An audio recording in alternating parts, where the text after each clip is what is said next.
This is Flipping Tables.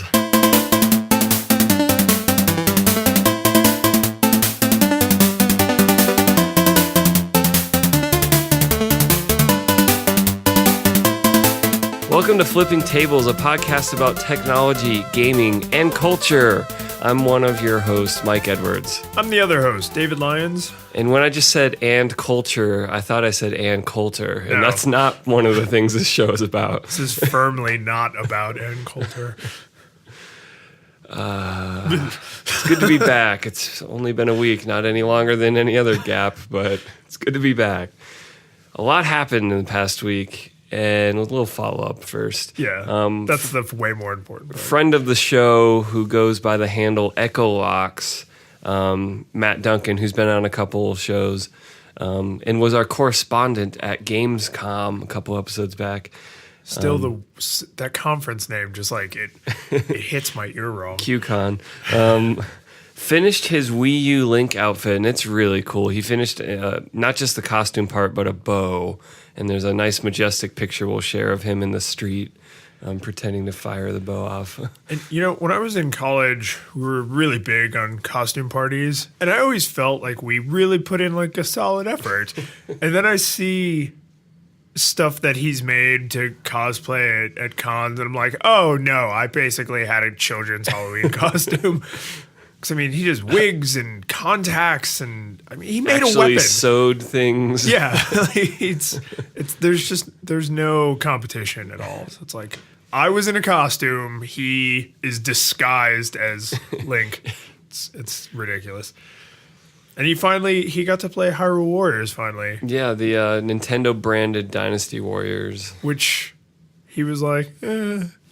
And see, I don't know if that series has evolved a lot, but even back on I think PS2 when the first ones were coming out, I don't know if it has a history beyond that. I don't think it was on PS1. I think it was a dual. It was like a launch title for PS2, wasn't it? Like Dynasty Warriors. Yeah, maybe.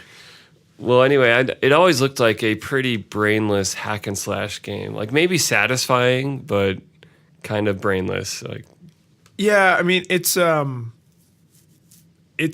button mash the game. Yeah, and I mean there's thousands of guy novelty. Yeah, there's no real challenge. February 28th, 1997. Okay, so that's not PS2. No, I think that might be PS1. Yep, PlayStation. Woo! Huh. Look at that cover art. Such 3D. Very graphics. Yeah, but I mean, it's you know, press X to win. And I mean, don't get me wrong. I actually played the bejesus out of these games when I was in college, but it's because it was like mindless. You know, you're like in a dorm room, not going to bed, just like hanging out with people. Yeah, exactly. You and your friends sit down and press X until you've pressed X the right number of times, and then you're done. Okay, your turn. Yeah. I mean, I don't know if it was like this in the very beginning, but they eventually had multiplayer, and you could do like little split screens, so you could go off, and you're like, and that actually gave it a tiny interesting element, because instead of just press X until you're done, then it was like, okay, I'm going to go over here and like get all the guards on the left side of the fortress, and then you're going to be a distraction like in the front of the fortress, and then I'll try and like sneak. So there was like a tiny little strategy element, but it was very like self-imposed. Well, and often even really otherwise boring games are more fun when it's like, oh, both of us are doing this boring game. Yeah, which is a weird trick of psychology, but it's like, we'll be bored together. Yay! What was funny is after his meh report, he was like, maybe the story will save it. And I had to immediately be like, no. Nope. Like, I love Zelda, but the story is not why I play it. That's also not why anyone has ever played Dynasty Warriors. Yeah. Because in the moment, there's like, you know, an angry-looking warlord on screen, and you're like, yeah, screw that angry-looking warlord. I'm going to take him down. And then 5 minutes later, you're like, what was that guy's name? What are you talking about? What was happening? Egg? Ann Coulter? What are you doing here? Yeah, so it's very, like, but there's nothing wrong with it. It's like, it's a transient experience. Like, you have fun while you're doing it, and if you don't, you stop, and you're not any worse for the wear. Like, It's like a carnival game. Like, time passed. All right, I think that's it for follow-up. So are we going to do this? Are we going to acknowledge Yes, the thing briefly. Okay. Okay. So bigger phone Yeah. and I think the watch is ugly and I think the interface is stupid. I haven't used it obviously, but like that's my initial reaction. Yeah. I'm less down on the look of it or any of that. I'm more just I'm not quite feeling the future out of the product category. I mean, I'm not saying it's not going to sell like crazy. I'm not saying it's because it will. That smartwatches in general I think they're going to take off, but I think I don't feel like I've seen the thing that's like, yes, that's why I'm going to have something on my wrist and I'm going to spend $300 for it. Right. From any company. I've seen stuff that's like, ooh, that's kind of cool. And since I'm a gadget nerd, I want to play with all this stuff. But I haven't seen the thing that makes regular people like, yep. Yeah. No, I will spend $400. Yeah. I'm with you completely because it's like there's a glimmer of a good idea here. You Apple, you Motorola, you everybody in this category, like you haven't nailed it yet. Mm-hmm. You're on the right track though. Please, people with disposable income, buy these products, inspire them to keep going.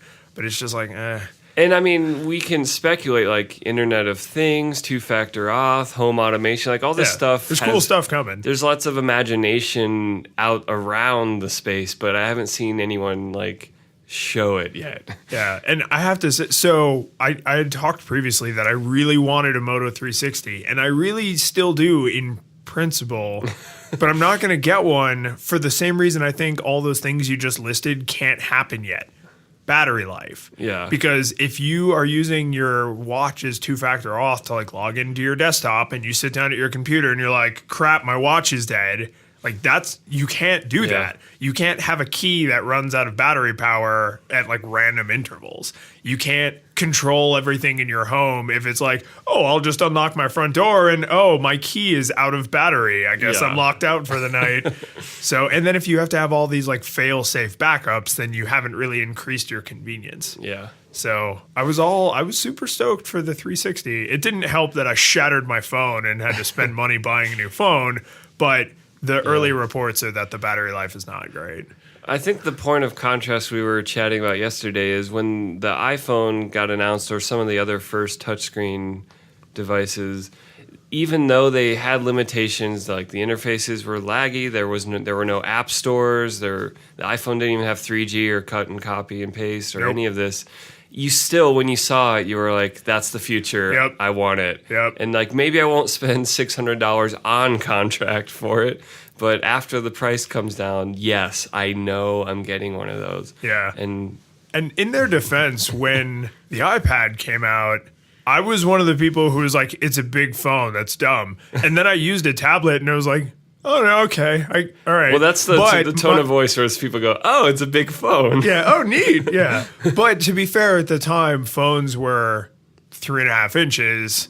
And now that I have like a 5-inch phone, there are certain things like I'm reading a Kindle book right now. I don't have a dedicated Kindle, but I have a Nexus 7. And I would rather read on that than on my phone or my computer. So it's good for that. But if you had a Galaxy Note, it'd be blurring the line. You'd be which am I going to read on? I would probably... Just slightly smaller than paperback or slightly bigger than paperback? Yeah, if I had a Galaxy Note, I would probably not have a tablet.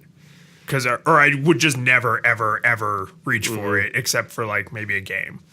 And I do have to say props to Samsung for being this guinea pig of the industry that's like willing to just go try the weirdest shit in the market. Yeah. Yeah, the bent screen on their latest phone. Like, I kind of feel like mocking that. At the same time, I'm like, keep trying shit. Yeah, no. Keep throwing paint on the wall. Well, I mean, this is... I don't want to... It's certainly not like philanthropy or charity, but they're basically like, we have an absurd amount of money because we have this incredibly diversified revenue stream, so we can take a chance that our next phone doesn't sell. Like... Apple, for all their money, can't do that because what they're really selling is the image of Apple. They can't take a chance on something truly stupid.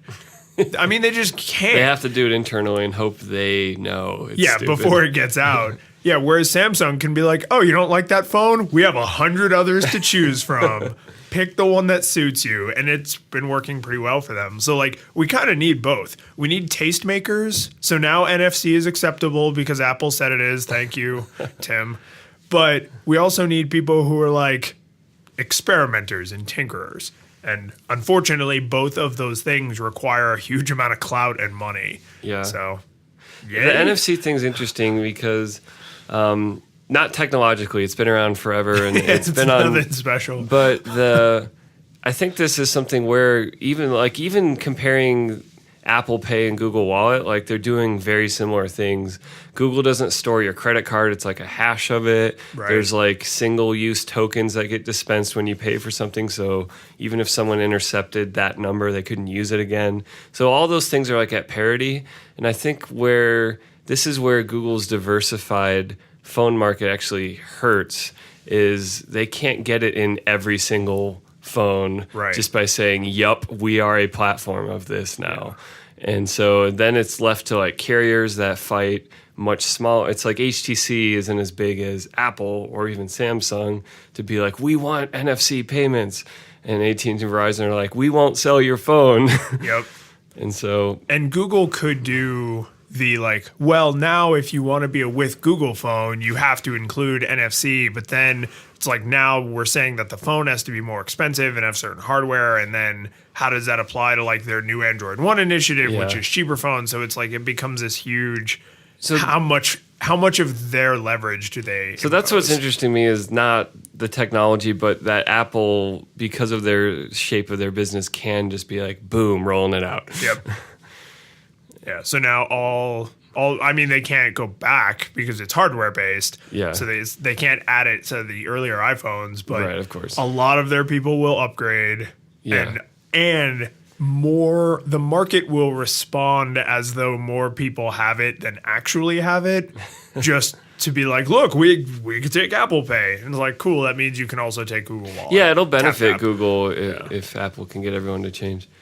Yeah, it's a really weird, like, I'm not saying which one's which, but Samsung and Apple almost have this, like, God and the devil, like, you can't have good without evil, so they have to this like constant eternal struggle, and then some of us like get caught in the crossfire and totally screwed, and sometimes we benefit.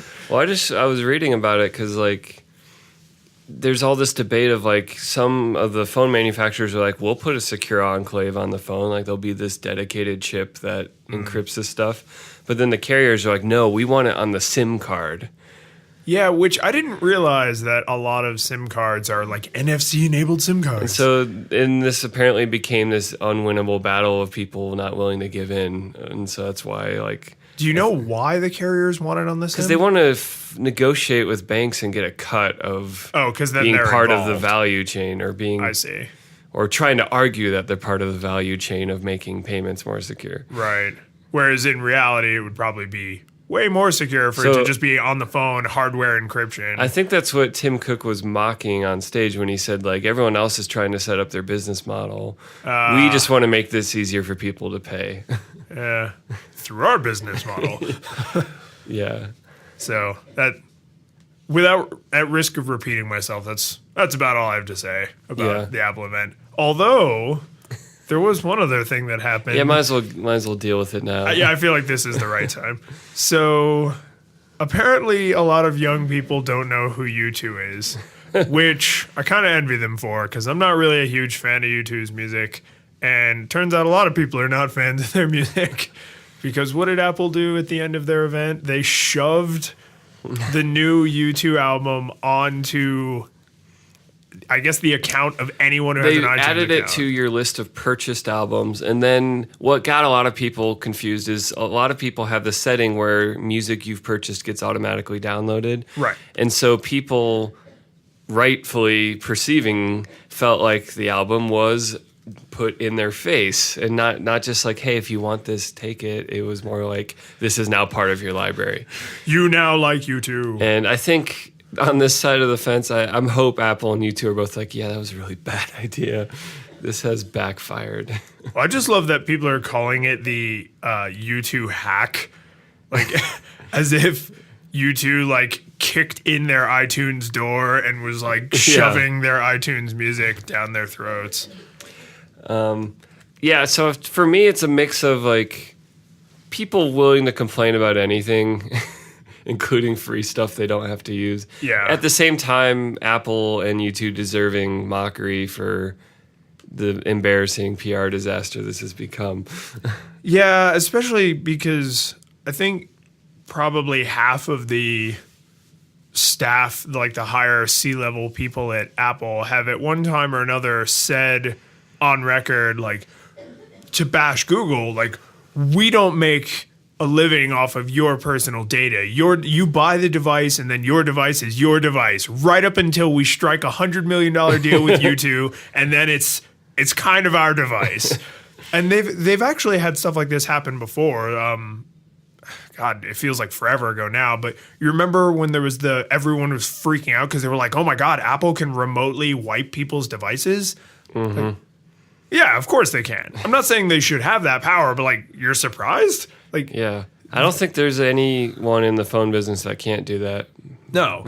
And I mean, it's like, what do you mean the alarm company knows how to do? Hey, there's that stupid U2 album in my purchased songs. It's easy to find since I don't have any purchased music because I don't buy crap through iTunes. So just in case the listener isn't paying attention to the U2 fiasco, Apple basically felt the PR disaster rising high enough that they published a button to remove the album.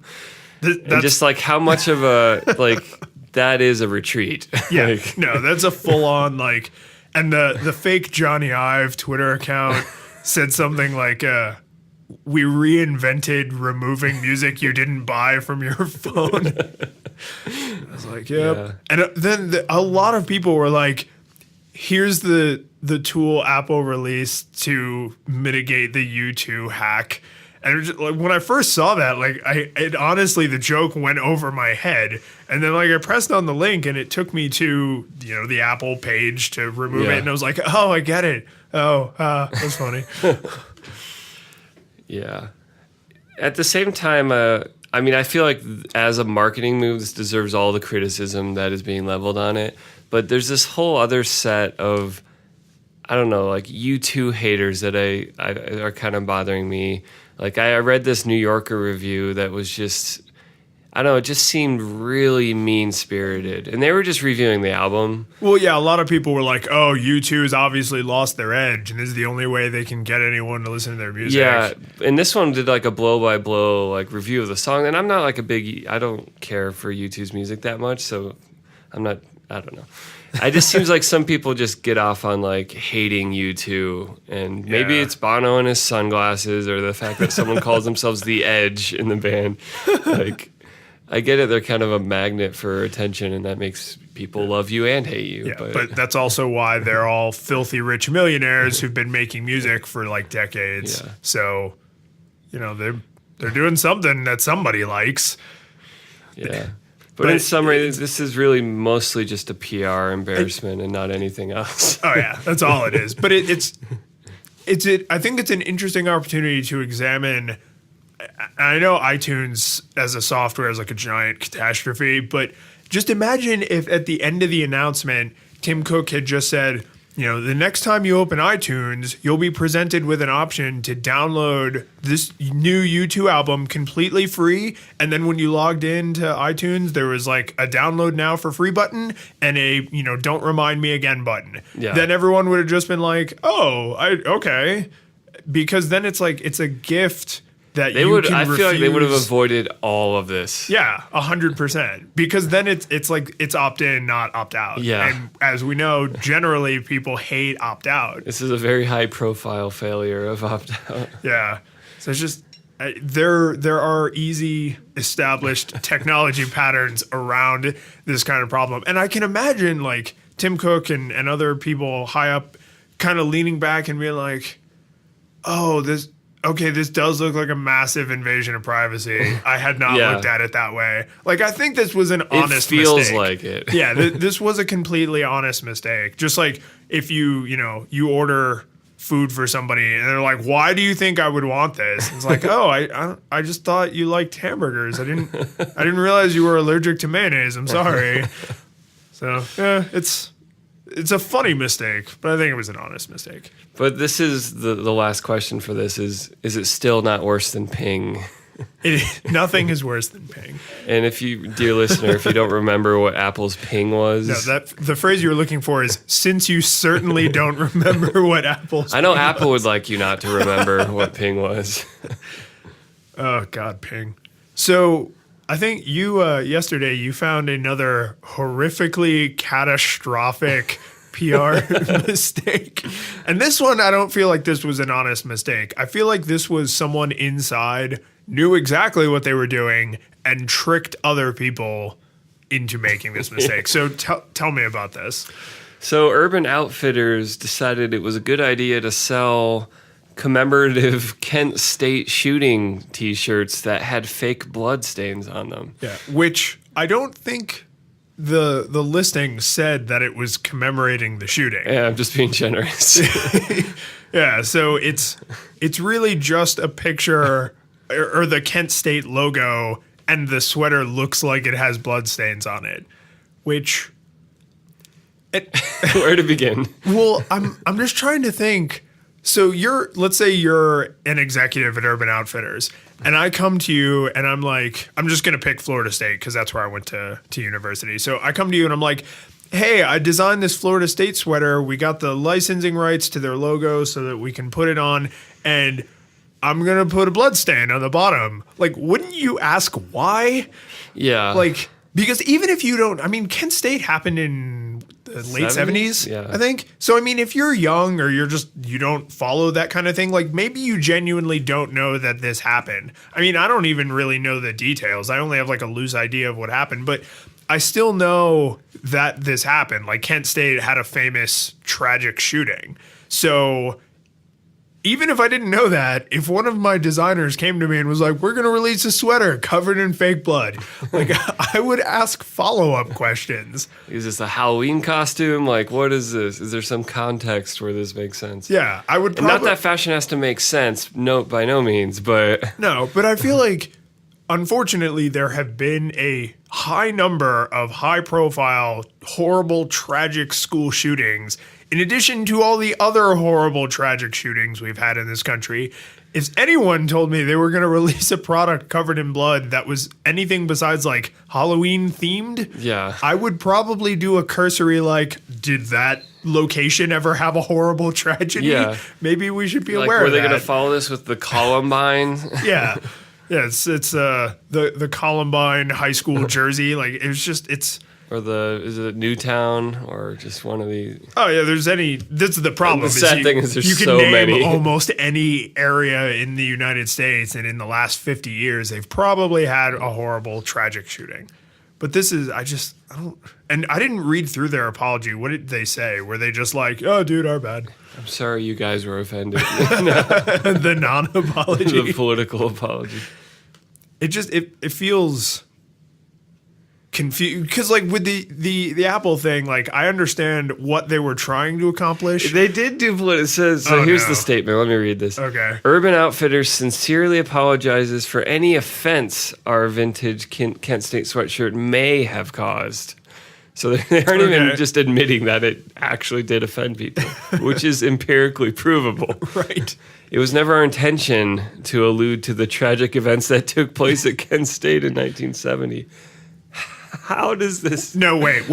And we are extremely saddened that this item was perceived as such. So now they're putting the blame on the offended people for misinterpreting their artistic mission. Yes. Which, as an artist and a company, is always what you want to do. You always want to blame your audience. This is classic self-absorbed non-apology. The one-of-a-kind item was purchased as part of our sun-faded vintage collection. There is no blood on this shirt, nor has this item been altered in any way except for the way it was made to look like it had blood on it. What? No. Okay, anyone, all those within the sound of my voice, you have to look at this picture. This is not what the sun does to fabric. Anyone who has ever had fabric and been near the sun can tell you that this is not what the sun does. This is not the classic sunburst like color approach gradient. It's spots of blood. It's splattered blood. Yeah. or splattered paint or splattered Kool-Aid, but this is not, the sun does not fade color in 99% of the area evenly, except these little circles. Oh my God. This apology is, no, you just come out and you say, we're sorry, we screwed up. We will make sure that this never happens again. Please, please forgive us for our stupid, stupid mistake. That's all you do. Yeah. Oh man, this is like frighteningly bad. Yeah. I did not. Wow, and it was way back in 1970. Yep. Yeah. This is, as you like to say, this is a non-apology. This is. Oof. Yeah, they did not. The only thing they apologized for was you for misinterpreting how genius their shirt was designed.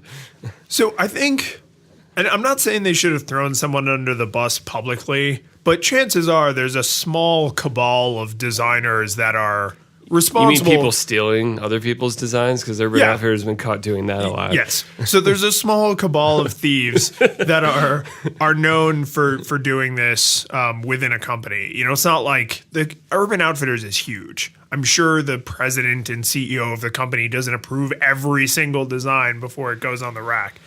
So would you say that in a case like this, is it the screw up that everyone remembers? Or is it your terrible, terrible non-apology? No one is going to remember that apology. You don't think so?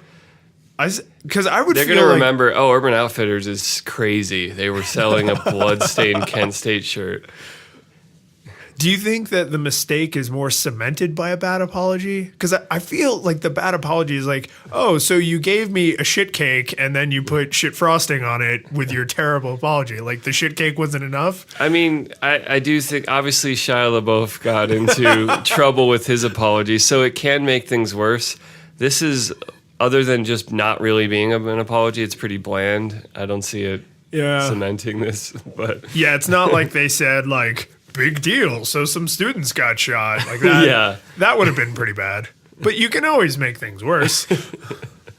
Yeah. I feel like it's... Speaking of shootings... Really? Bullet journals. Oh, there you go. Oh, my God. That segue was so tactfully navigated. I apologize for your feeling offended by it.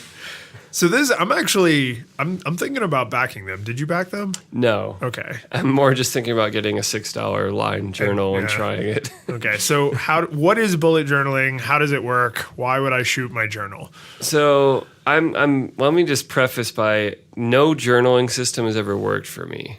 Ever.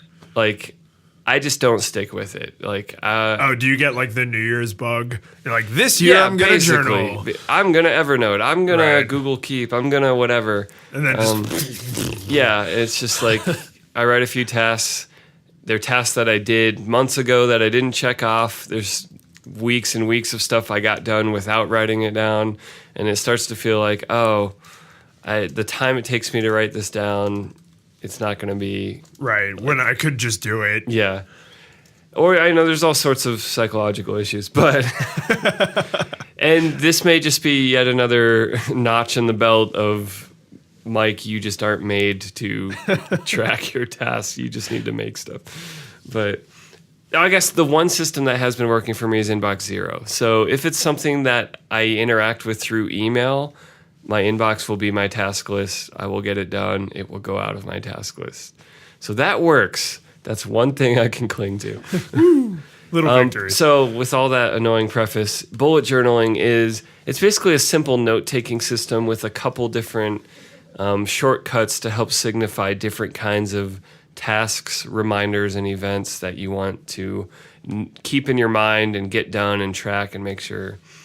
And it's analog. So this is where I kind of bring it up for debate of like, is this defensively analog or not? I think his slogan is an analog journal for the digital age. Yeah, I don't know if that holds up, but so yeah, it's a note-taking system. You have an index page where you write down every day of the month, and then you map out your days, and there's like different symbols.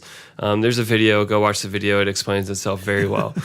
I also read this other blog post about someone who had gone digital with their notes And her argument was, when I do stuff in Evernote or in any of these other places, I make note of something and then it disappears from my brain and I never think about it again, which in her case was bad because she wasn't, wasn't paying attention to what was going on in her life. She's doing like a brain dump, but then she's never sorting and acting. And so this is sort of back to our little tables we flipped about penmanship of like, it seems like kind of bullet journaling's claim to fame is that it makes you sit down and write it. So you remember it, you have a mental map of the information you're tracking, and you have a literal map because it's down in the journal, and that helps you. And so I'm intrigued. I think maybe as a fun podcast challenge, I'm just going to start doing it and maybe report back on it. Yeah, I'm actually really interested in this because although I can type way faster than I can write by hand, and I frequently like make typos and mistakes or spelling errors. I guess it's not a typo if you're writing by hand, but the things that will frustrate me, I'll just write with a pencil instead of a pen, and then that'll pretty much handle that problem. So I'm considering backing them just because I want to try this, and there's a few things that you get in the journal designed for bulleting that you could do in a journal that you just buy for $6 yourself, but then you have to do it. Yeah. It's like, if I just use this one, then it's already... It has an index page. It has an index page. It has page numbers, because I looked, and it's actually really hard to find a blank journal that has page numbers. Yeah. And the company that Aligned journal, yeah. Yeah, well, the dotted. Yeah. The company he's partnering with,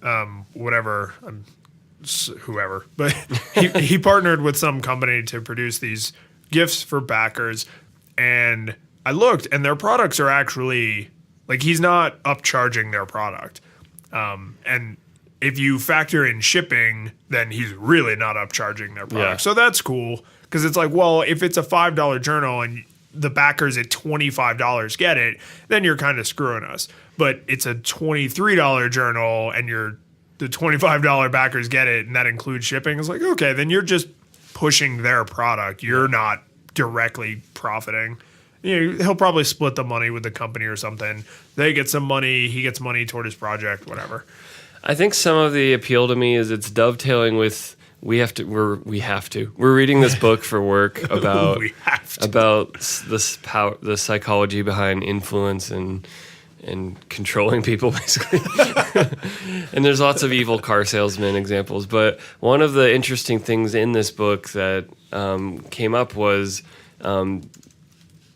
during one of our 20th century wars, I don't remember which one, Chinese prisons would, when they were trying to indoctrinate their prisoners into communism, there was a power of forcing people to write things.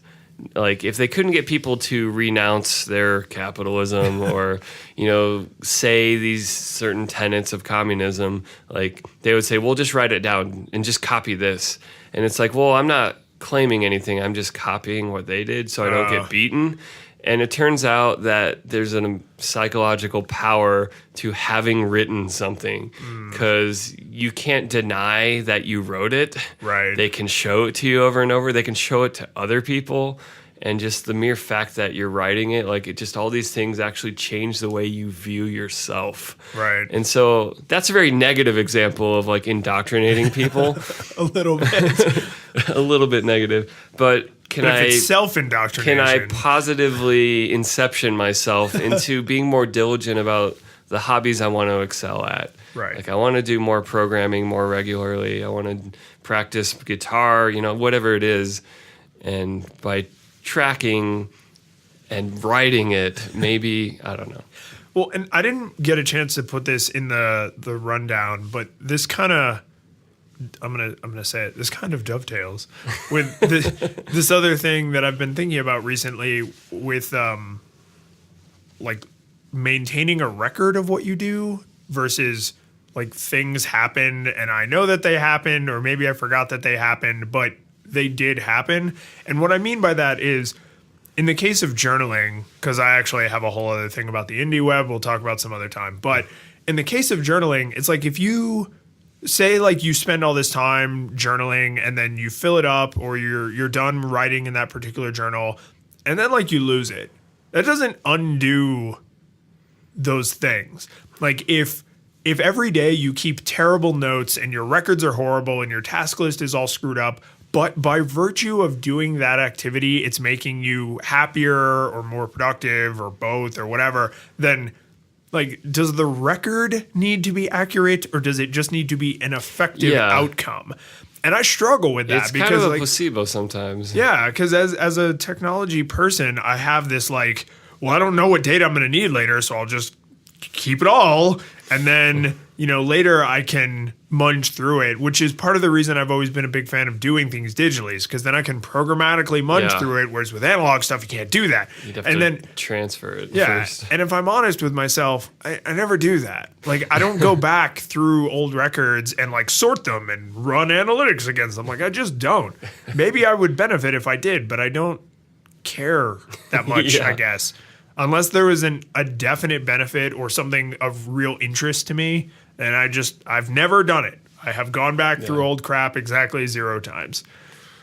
So I think that's actually a big shot in the arm for the analog method is like, well, you're losing all this digital stuff that you didn't actually care about anyway. Yeah. Like, being more productive is the point of this system, and being like happier and more at peace with yourself and all that kind of thing, but not having a permanent forever record. Yeah. And I mean, I'm interested in not just being at the whims of my mood in terms of like, I feel like, oh, in September I didn't get anything done. Right. Like even if they're terrible records, just looking back and be like, no, I did a shit ton of stuff. Right. It's not sortable and searchable, but you can just be like, look at all these pages I filled with stuff I did. It feels like I surfed Reddit half the day every day, but actually I got a lot of stuff done. I shipped this off. Blah blah blah. Right. Yeah. No. I definitely think the kudos accomplishment list. And I've seen there's been some backlash against like, well, just having a to-do list with a bunch of things you checked off doesn't really give you the magnitude. Like if you just check off stupid things like ate breakfast, put on pants, then you have this list of stuff you did every day. I do need to start wearing pants. You really do. Podcasting would be way less awkward if you had pants on. But it's like, and I get that because they're saying like those little wins trick you into thinking you've accomplished something. And then it's like, well, I deserve a break. Look at all the pants I put on. But then at the same time, there's an argument for the inertia of like, I put on pants. I can do anything. Like, I'm just going to ride this success train all the way to Shirt Town. There is some negative version of that because to have more tails of doves. Like I found with a lot of digital notification systems, or my Pebble watch, right? Like clearing my watch feels like I did something. I didn't do anything. I didn't write anyone back. I didn't really look deeply at anything. Yep. It's like I just cleared my notifications. That red number is gone. Yeah. Well, we were we mentioned Slack.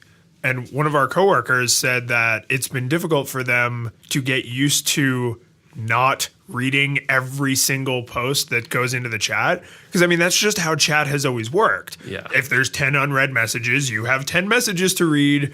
But with Slack, it's more like you're nearby people who are talking. Yeah. You don't have to listen to every single thing they said. But if you overhear something interesting or you want to become part of the conversation, you can. Yeah. And, like, there's a serious effort in making that mental change of like, oh my God, Slack has unread notifications, but I shouldn't care. And they do distinguish it a little bit because in a channel, if someone didn't specifically call you out, it's just a red dot. Right. Whereas you get a number when but I still totally get we're Pavlovianly. Oh yeah, we are. That is a deeply ingrained training. Just red numbers, clear them all. No, I've actually thought about turning the little bounce off in the dock because it's like if someone calls me out or if one of my keywords gets mentioned or if it's in a channel that I've subscribed to, then I'll get a notification. Otherwise, maybe I just shouldn't know. Yeah. Because otherwise I will constantly be like, oh, I should stop what I'm doing and go check on that.